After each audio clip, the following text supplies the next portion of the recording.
أعوذ بالله من الشيطان الرجيم. بسم الله الرحمن الرحيم. كذبت قوم لوط المرسلين. سورة الشعراء 160 نمبر آیات د 160 نواخلا د 175 پورې. په دې آیاتونو کې د لوط علیه السلام واقعه ذکر کیږي او لوط علیه السلام چې کوم قوم ته د پیغمبرۍ د پاره تل او د قوم احوال ذکر کیږي. دا غونډه واقعه هم دغه خلاصه بیانول دي چې د آسماني دین او شریعت مخالفت کول او د هغې سره دشمنی کول او باغی باندې عمل په خپل باندې نه کول دا سبب د عذاب جوړیږي او دا قوم هیڅ کله هم ترقی نشي کولای، د خلق کامیابی دي نشي. دغه مضمون لپاره واقعه د لوط علیه السلام ذکر کیږي. الله تعالی وايي کذبت قوم لوط المرسلین، نسبت د دروغ کړه قوم د لوط علیه السلام خپل پیغمبرانو ته. لوط علیه السلام قوم هم دا جرم کړه چې پیغمبران یې ونه منل. لوط علیه السلام دعوت مسترد کړه او نه منل. اذ قال لهم اخوهم لوط، هغه وخت چې اویل دوی ته رور د دوی. دلته کې اخو رور په معنا د خیرخوا سره ده. خیرخوا د دوی چې لوط علیه السلام الا تتقون آیت سنیر کې د الله نه مخکې موږ ویل چې یو ورولي نسبیر ورولي ده چې قومي وي، دویم اسلامي ورولي ده چې مذهب او دیني وي، او دریم اخو اخ چې کوم دی په معنا د خیرخوا سره راځي. اوس دې ځکه کې لوط علیه السلام چې د عراق نه راغلی د عراقي ته دا د حاران زوی دی او حاران د ابراهیم علیه السلام ورور دی. دسی وایي لوط علیه السلام د ابراهیم علیه السلام وراره د دوی خار چې کوم دی د اوسېدلو ځګینې د عراق دی. عراق د رهایشي ځګینې دی. هغه ځګینو نه دا کسان هجرت د دعوت لپاره مختلفو ځګینو ته خواره شو، انقلاب کې لاړل. ابراهیم علیه السلام هم مختلفې سفرې وکړلې، لوط علیه السلام هم وکړلې. لوط علیه السلام اخره کې دغه خارون ته راغی، صدوم خارون ته راغی او دوی له دعوت ورکړو. اوس دغه خلکو څخه د لوط علیه السلام قومي ورولي نه و، ځکه د عراق نه راغلی و. نو دې قوم کس خو هم نه دی، مذهب یې یو نه دی، هغوی کافران دی او دې پیغمبر دی، نو بدني لحاظ باندې هم ورولي نشته دی. نو درېیمه معنا صحیح کېږي چې هغه په معنا د خیرخواهي سره د لوط علیه السلام د دوی خیرخوا و، او دا خبره بیخي صحیح ځکه ده چې هر پیغمبر د خپل قوم مکمل خیرخواهي، ځکه دومره قربانۍ ورکوي، دومره خواري محنت ورباندې کوي چې خفه کېږي بي.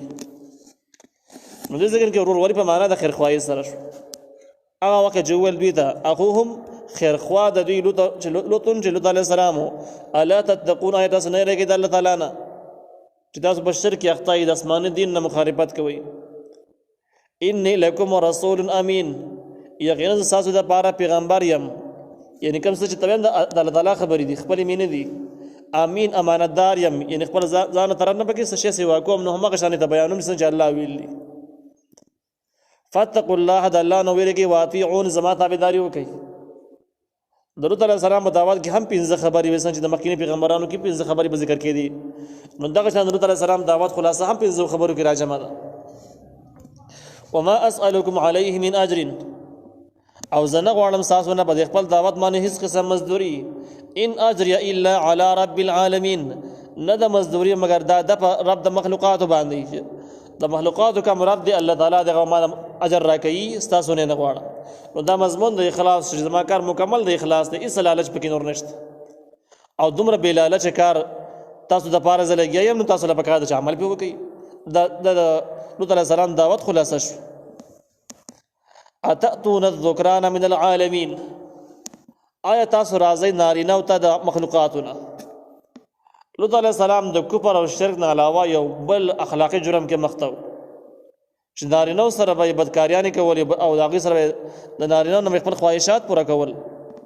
چې د دوی دغه دردمن داستان چې کوم دی او د دوی دغه شرمناک احوال مخکې په سورت اعراف کې مونږ بیان کړي دي او د احوال تیر شوي دي.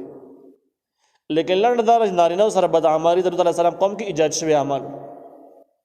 او د شیطان په لمسون دا کار شي او تاریخونو باندې کې تفسیري اقوال نقل کړي دي، دغه بعض مخکې تیر شوي دي. خو په دې جرم کې اخته وتذرون، او تاسو پرېږدئ ما هغه څه خلق لکم چې پیدا کړي تاسو دپاره ربکم رب ستاسو، من ازواجکم بیبیانې ستاسو، بل انتم قوم عادون بلکې تاسو داسې قوم یې چې زیاتې خور یې زیاتې کوونکي قوم عادون کې هغه مضمون ته اشاره ده چې کم کې لوط علیه السلام قوم د نور مرزونم شکار نارینه سره بدعمالۍ نه علاوه دوی به چې کله کور ته میلمانه رالو نو میلمنو پورې به ملنډې مذاق کوه تفسیر اصل کلام ذکر کړی دی چې دا لوط علیه السلام د قوم مرض و چې میلمانو پورې به ملنډې کولې خندا به پورې کوله او دا یو بیکاره خوی دی چې په دې قوم کې ننوتلی نو دغې نه علاوه په لارو کې به کېناستل په لارو کې بغیر د غټ ضرورت نه کېناستل او غټ ضرورت به د هغې خپل حقونه د لارې هغه به ادا کړي حدیثو کې شته دی د غټ ضرورتونو علاوه چې کوم دی په لارو کې کېناستل د قوم لوط عمل جرم دی او د دې سره په لاره تېرېدونکي خلکو ته انتهایي تکلیف هم وي ځکه په لار کې چې نارینه ناست او زنانه تېرېږي نو څنګه به ځي هغې ته به کافي مشکلات دغه شان که زنانه ناستې نارینه پرې راشي هم کافي مشکلات لري دغه شان په لارو کوڅو کې لوبې کول لارو کوڅو کې ګراونډونه جوړول چې په هغې باندې خلک تېرېږي انتهایي جرم دی دا د لوط علیه السلام عمل دی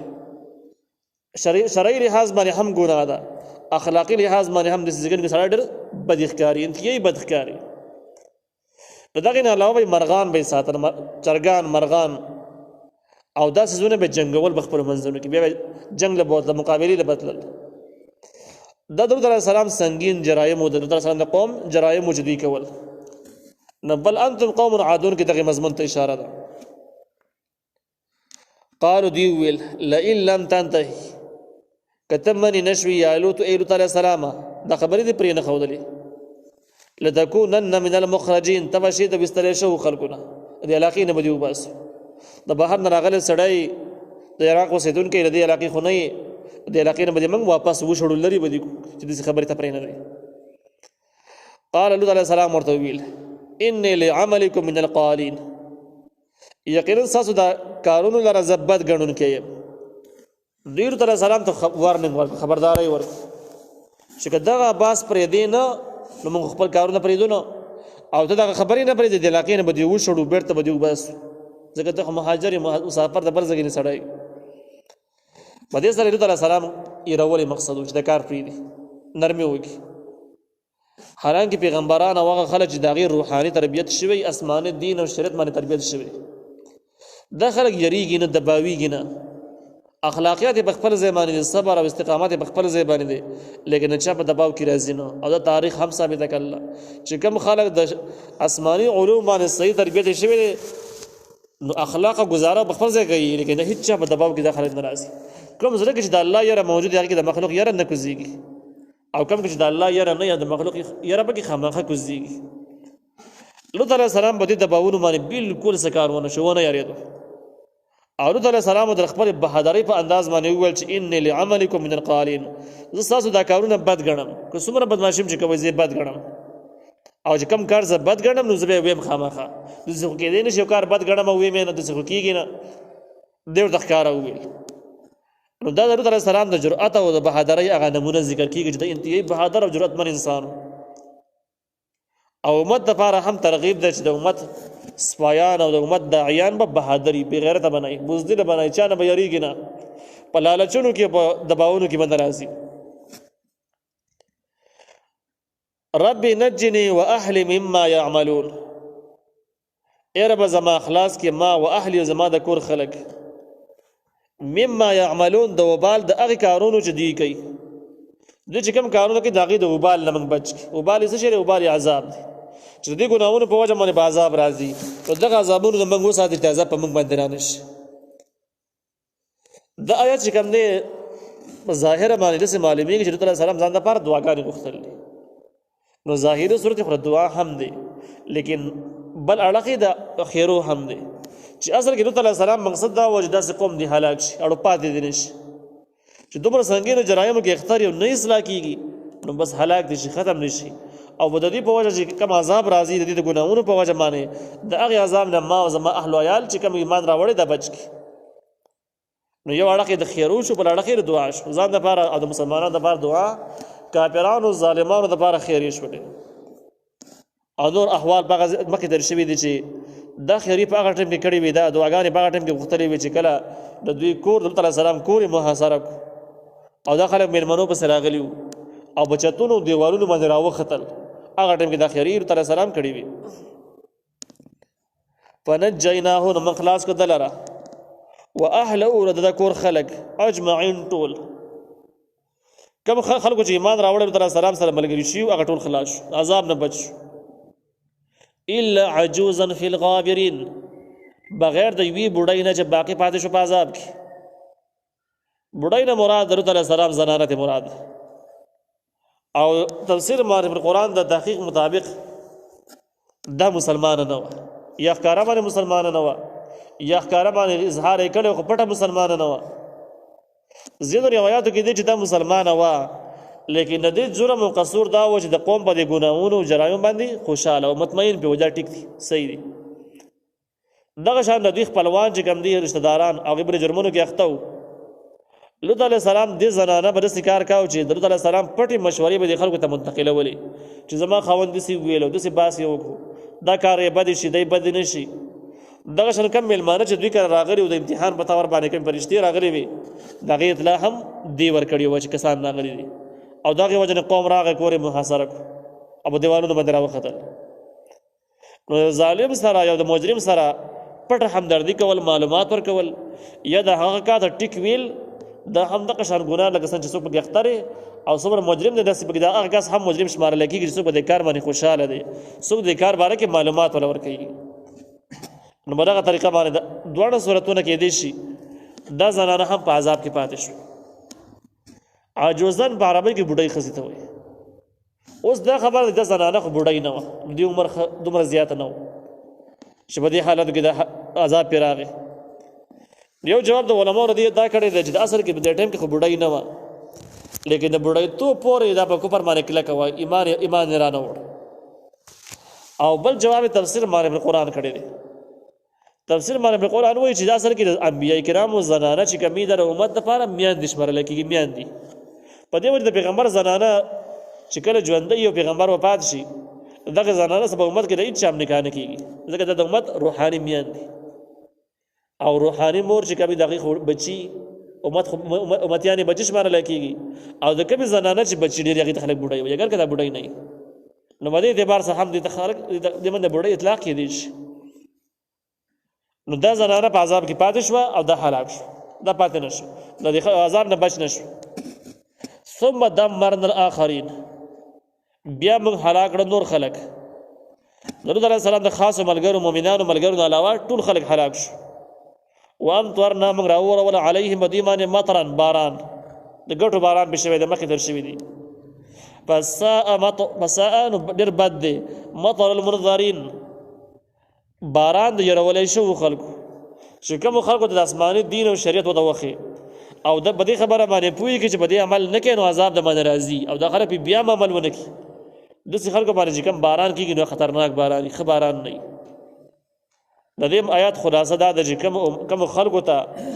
دین پوره ورسېدو هېڅ بانه وزر یې پاتې نه شو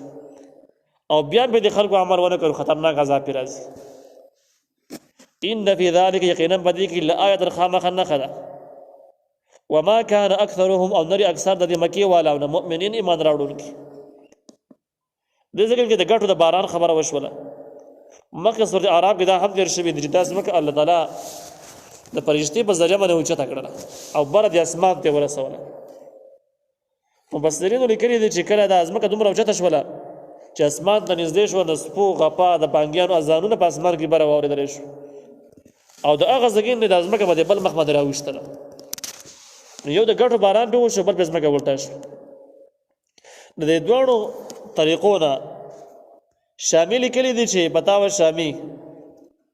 چې د دې د احنافو مسلک مضبوط تایید کیږي هغه مسله د معلومیږي د احنافو مسلک دا دی چې کوم کس باندې دا جرم ثابت شو شرعي ګواهان پې موجودو په اسلامي نظام کې دا جرم یې دننه کړی و په رضا باندې یې کړی و دواړه بالغ وو نو هغې دپاره طریقې کار دا دی چې یا به د لوړ زګین نه راګزار کړي دومره لوړ زګین نه چې غالب امکان یې دا یې جمړ شي او یا په دې باندې دیوال ور واچي نو دغه دواړه طریقې به د آیات نه معلومیږي د ګټو باران هم پې شوی دی د اسمان او بیا د ځمکه اوچته شوې ده بل بل مخ هم راویشتی شوي ده د یو صورت د ځمکې الټه کېدل او د بر نه راګزارل دا د راګزارلو صورت شو او دا بل سورج چې کوم دی دیوال دی د ګټو د باران سورج. په دې کې امام جوزی رحمه الله په ضم الهوا کې باندې من تفصیلی بحث کړی دی او احادیث مبارکو کې د امامانو په حواله سره مسلکونه هم ذکر کړی دی چې یاره که داسې د جرم مرتکبین برآمد شي په اسلامي معاشره کې اسلامي نظام کې دننه دواړه عاقل بالغي دا جرم پر رضا باندې کړی سزا به سي. نو بده کې د امام شافعي رحمه الله مسلک دا د کسان به ورته چې په ور کې به سيزي ورته به داغه سره دلیل چې کوم دینو هغه واقعات او روایت دي چې کله خالد بن ولید رضی الله تعالی عنہ په شام باندې حمله وکړه. شام کې ځینې خلک د مجرمان جرایم پیشه خلک گرفتار مدینه منوره ته راولې د کسان مې نیولې دي شریعت چې کوم سزا ټاکل لغه ولا ورکی د علی رضی الله عنه د خلافت زمانہ و. نو هغه مدینه منوره کې صحابه کرام لوی علماء راجمع کړل کوم چې په دین او شریعت باندې پویدل ماهر خلکو فقهاو چې دې کسانو سره څه طریقه هغه ویل بس دا کسان ورته واچوي وي سي بزنګ روایتو کې دیوال را غورځول مشته را گزارل مشته اخیرا پاتو په کوم قول باندې در پاتو په دې قول باندې چې کوم خلک د کوم سزا نه یریدل او سزا بوله ورکی چې دا جرم بند شي. نو که کوم خلک د را گزارلو نه یریدل لوړ ځګین را گزارل نه یریدل دا به لوړ ځګین را گزاري. کوم خلک چې دیوال د غورځیدل نه یریدل چې دیوال لا باندې غورځيږي څه شي را باندې غورځيږي دې نه یره کوله دغه په ور واچو. کم خلک د ور نه زیات یریږي پر درې ور سزاګانو کم یو چې کم خلک د کم نه زیات یریږي اما قوسره وک چې د ګناہوں مخاوني وشي.